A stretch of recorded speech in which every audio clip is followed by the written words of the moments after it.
Hi, I'm Justin with TOPDON, and in this video, we're going to be showing you how to install your PulseQ home AC EV charger.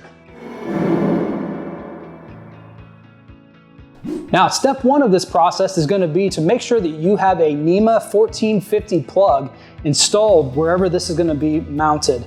Now, we're not going to talk about that or show that in this video. We don't want to touch that with a 10-foot pole. So make sure that you get with a licensed electrician to start that process if you don't have a plug already set for this.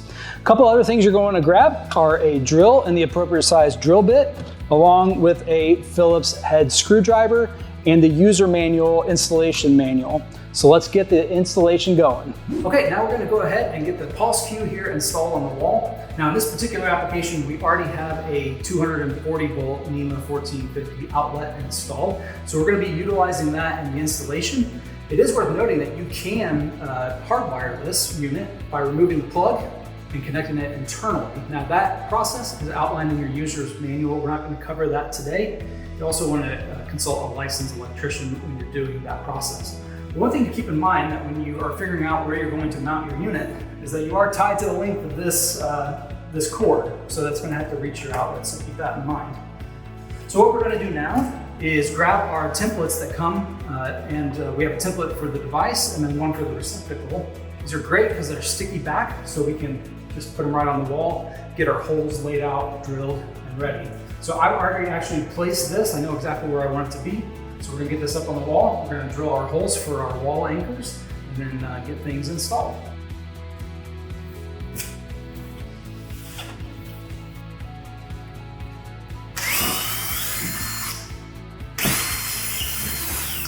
Now I have studs on this side, so we're just gonna go ahead and drill a smaller hole into the studs. It's great that we're hitting a stud.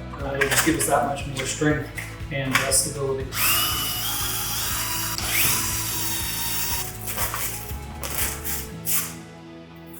Now we're going to take the metal wall anchors that are included in your kit, and we're going to put them in and get those drove into the holes here.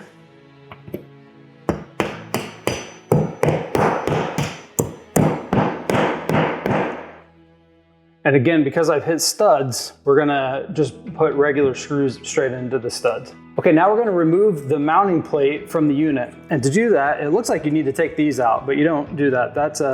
Those are actually washers that slide up. You have to undo the two hand tighten screws on the side of this, like so. And then that's gonna slide down and you can pull this off. We'll set the unit to the side, and then this is what we'll be mounting here on the wall.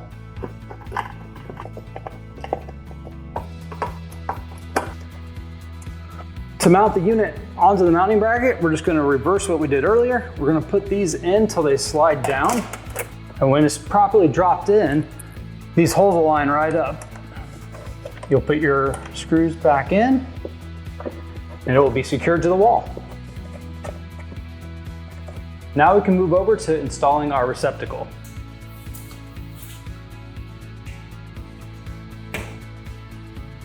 Now we're going to go through and drill our holes for our wall anchors.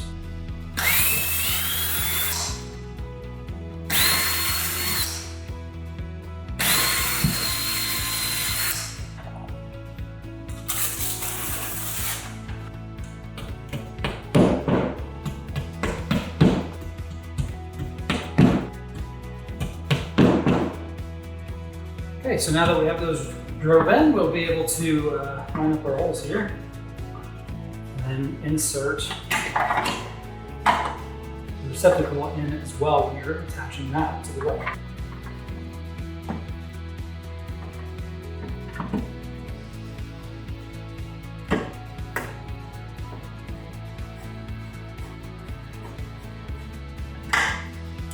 Now that's securely on the wall. Now we can go ahead, we've got the unit hung, we've got this hung, we'll go ahead and plug our unit in.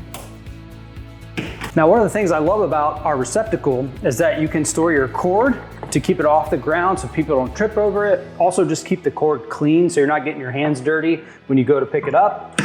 And it stores the handle right there, ready for you the next time you need to charge your vehicle. So there you have it. We've got our EV charger installed and we are ready to start charging our electric vehicle. Thanks for joining us.